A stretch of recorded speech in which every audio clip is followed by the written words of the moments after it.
Hello family, welcome back to my YouTube channel. I hope ಎಲ್ಲರೂ ಚೆನ್ನಾಗಿದ್ದೀರಾ ಅಂತ ಭಾವಿಸ್ತಾ ಇವತ್ತು ಫ್ರೈಡೇ ಬೆಳಗ್ಗೆಯಿಂದನೇ ವ್ಲಾಗ್ನ ಶುರು ಮಾಡ್ತಾ ಇದ್ದೀನಿ. ರಾತ್ರಿನೇ ಬಾದಾಮಿ ಮತ್ತು ದ್ರಾಕ್ಷಿನ ನನಗೆ ಆದ್ಯನ 5 ನೆನೆಸಿಟ್ಟಿದ್ದೆ. ಸೊ ಅದೇ ಇನ್ನೂ ಮಲಗಿದ್ದಾಳೆ. ಸೊ ಈಗಂತೂ ಸಮ್ಮರಲ್ಲಿಡೆ ಆದ್ಯನ ರುಟೀನೇ ಚೇಂಜ್ ಆಗೋಗ್ಬಿಟ್ಟಿದೆ. ರಾತ್ರಿ ಮಲಗೋದು ಲೇಟು, ಬೆಳಗ್ಗೆ ಎದ್ದೇಳೋದು ಲೇಟು. ಸರಿ, ಅವಳಿದ್ದೇಳಷ್ಟರಲ್ಲಿ ನಾನು ಬೇಗ ಕೆಲಸ ಮುಗಿಸ್ಕೊಳೋಣ ಅಂತ ಹೇಳ್ಬಿಟ್ಟು ಪಾತ್ರೆ ತೊಳೆದ್ಬಿಟ್ಟು ಈಗ ಬಾದಾಮಿ ತಿನ್ಬಿಡೋಣ ಅಂತ ಹೇಳ್ಬಿಟ್ಟು ತಿಂತಾಯಿದ್ದೀನಿ. ಸೊ ಇನ್ನು ಹಸ್ಬೆಂಡ್ಗೆ ಬೆಳಗ್ಗೆ ಎದ್ದ ತಕ್ಷಣ ಕಾಫಿ ಬೇಕು. ಅವ್ರು ಒಂದು ಕಡೆ ಕಾಫಿ ಮಾಡಿಕೊಡು ಅಂತ ಹೇಳ್ತಿದ್ರು.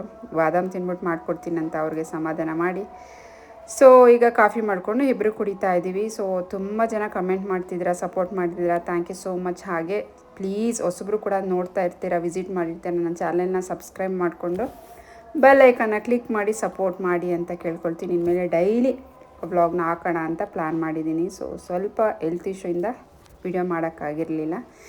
ಸೊ ಇನ್ನು ಬೆಳಗ್ಗೆ 9 ಗಂಟೆಗೆ ಎಲ್ಲ ಕೆಲಸ ಮಾಡಿ ಮುಗಿಸಿ ನಾನು ಆದ್ಯ ಹಸ್ಬೆಂಡ್ 3 ಜನ ಟೆಂಪಲ್ಗೆ ಹೋಗೋಣ ಅಂತ ಹೋಗ್ತಾ ಇದ್ದೀವಿ. ಸೊ ವಯಲಿ ಕಾವಲ್ ಹತ್ರ ಟಿ ಇದೆಯಲ್ಲ, ತಿರುಮಲ ದೇವಸ್ಥಾನ, ಅಲ್ಲಿಗೆ ಹೋಗ್ತಾ ಇದ್ದೀವಿ. ಸೊ ಯಾಕೋ ನನಗೆ ದೇವಸ್ಥಾನ ಹೋಗಬೇಕಂತ ಅನಿಸ್ತು. ಲಾಸ್ಟ್ ವೀಕೇ ಹೇಳಿದ್ದೆ ನನ್ನ ಹಸ್ಬೆಂಡ್ಗೆ ನೆಕ್ಸ್ಟ್ ಸ್ಯಾಟರ್ಡೆ ಹೋಗೋಣ ಅಂತ ಹೇಳ್ಬಿಟ್ಟು. ಸೊ ಹಾಗಾಗಿ ಹೋಗ್ತಾ ಇದ್ದೀವಿ. ಇವತ್ತು ಅಮಾವಾಸ್ಯೆ ಬೇರೆ, ಎಷ್ಟು ರಶ್ ಇರುತ್ತೋ ಗೊತ್ತಿಲ್ಲ. ನೋಡಿ ಗೈಸ್, ಎಷ್ಟು ರಶ್ ಇದೆ. ಸೊ ಒಳಗಡೆ ವೀಡಿಯೋ ಮಾಡೋಕ್ಕೆ ಅಲೋ ಮಾಡಲ್ಲ. ಸೊ ಹಾಗಾಗಿ ಈಚೆಯಿಂದನೇ ಕ್ಯಾಪ್ಚರ್ ಮಾಡ್ಕೊಂಡಿದ್ದೀನಿ.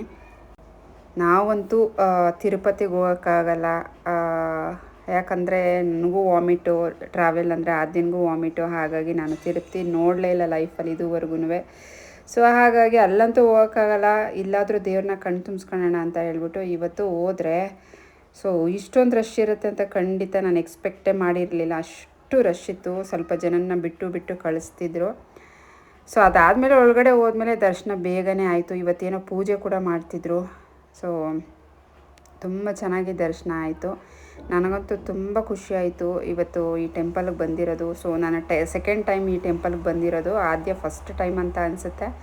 ಸೊ ಇನ್ನು ಅಲ್ಲಿ ದರ್ಶನ ಎಲ್ಲ ಮುಗಿಸ್ಕೊಂಡು ಹೊಟ್ಟೆ ಕವ ಅಂತಾಯಿತು ಅಂತ ಹೇಳ್ಬಿಟ್ಟು ಹೋಟ್ಲಿಗೆ ಬಂದ್ವಿ. ಆದ್ಯ ಇಡ್ಲಿ ಬೇಕು ಅಂತ ಹೇಳಿದ್ಲು. ನನ್ನ ಹಸ್ಬೆಂಡ್ ಚೋಚೋಬಾತ್ ಖಾರಬಾತ್ ತೊಗೊಂಡ್ರು. ಹಾಗೆ ನಾನು ಮಸಾಲೆ ದೋಸೆ, ಎಲ್ಲಾದರೂ ಹೊರಗಡೆ ಹೋದರೆ ನನಗೇನೋ ಗೊತ್ತಿಲ್ಲ, ಮಸಾಲೆ ದೋಸೆ ತಿನ್ನಬೇಕಂತ ಆಸೆ. ಸೊ ಹಾಗಾಗಿ ನಾನು ಮಸಾಲೆ ದೋಸೆನ ಆರ್ಡ್ರ್ ಮಾಡಿದ್ದೀನಿ.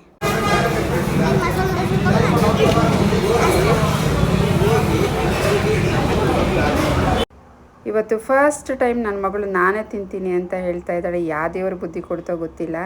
ಸೊ ಬಿಕಾಸ್ ಯಾವಾಗಲೂ ಹಸ್ಬೆಂಡೇ ತಿನ್ನಿಸ್ತಾರೆ, ನೀನು ತಿನ್ನು ನಾನು ತಿನ್ನಿಸ್ತೀನಿ ಅಂತ ಹೇಳ್ಬಿಟ್ಟು ಪಾಪ ಅವರೇ ತಿನ್ನಿಸೋದು ಹೋಟ್ಲಿಗೆ ಬಂದರೆ. ಸೊ ಇವತ್ತು ಅವಳೇ ತಿಂತೀನಿ ಅಂದ್ಲಲ್ಲ, ಹಸ್ಬೆಂಡ್ಗೂ ಖುಷಿ. ಸೊ ಇನ್ನು ನಂದು ಮಸಾಲೆ ದೋಸೆ ಬರೋಕ್ಕೆ ಒಂಚೂರು ಲೇಟ್ ಆಯಿತು. ಹಾಗಾಗಿ ಆದ್ಯ ಚೆನ್ನಾಗಿದೆ ಅಂತ ಹೇಳ್ಬಿಟ್ಟು ತಿಂತಾಯಿದ್ಲು. ಸೊ ಇವತ್ತು ನನಗೆ ನಾಷ್ಟ ಮಾಡೋ ಕೆಲಸ ತಪ್ಪಿತು. ಹಸ್ಬೆಂಡ್ ಪಾಪ ಹೋಗಿ ಏನು ಮಾಡ್ತೀಯ, ಲೇಟ್ ಆಗುತ್ತೆ ಅಂತ ಹೇಳ್ಬಿಟ್ಟು ಕೊಡಿಸಿದ್ದು. ಸೊ ಇನ್ನು ಅದೇ ಏನೋ ತರಲೆ ಮಾಡ್ತಾಯಿದ್ಲು. ನಂದಿನ್ನೂ ಆರ್ಡ್ರ್ ಮಾಡಿರೋಂಥ ಮಸಾಲೆ ದೋಸೆ ಬಂದಿರಲಿಲ್ಲ. ಹಾಗಾಗಿ ವೆಯ್ಟ್ ಮಾಡ್ತಾಯಿದ್ದೆ. ಸೊ ಈ ಥರ ಫ್ಯಾಮಿಲಿ ಜೊತೆ ಹೊರಗಡೆ ಬರೋದು ತುಂಬಾ ಖುಷಿ. ಸೊ ನನಗಂತೂ ಇವತ್ತು ತುಂಬಾ ಇಷ್ಟ ಆಯಿತು. ದೇವ್ರ ದರ್ಶನ ಕೂಡ ಚೆನ್ನಾಗಾಯಿತು. ಫ್ಯಾಮಿಲಿ ಜೊತೆ ಟೈಮ್ ಕೂಡ ಸ್ಪೆಂಡ್ ಮಾಡಿದ್ವಿ. ಇನ್ನು ಹಸ್ಬೆಂಡ್ ಕೇಸರಿ ಬಾತು ಉಪ್ಪಿಟ್ಟು ತೊಗೊಂಡಿದ್ರಲ್ವ, ಹಾಗಾಗಿ ಒಂದು ಸ್ಪೂನ್ ತಿನ್ಸಿದ್ರು ಸ್ವೀಟ್ ಅಂತ. ಬೇಡ ಅಂತ ಹೇಳಿದ್ಲು, ಯಾವಾಗಲೂ ಬೇಡ ಅಂತಲೇ ಇರ್ತೀಯ ಅಂತ. ಸೊ ಬೈದರು. ಇನ್ನು ತಿಂಡಿ ತಿಂದ್ಕೊಂಡು ಈಗ ಮನೆ ಕಡೆ ಹೊರಡಬೇಕು. ಇದಾಗಿತ್ತು ಇವತ್ತಿನ ವ್ಲಾಗ್.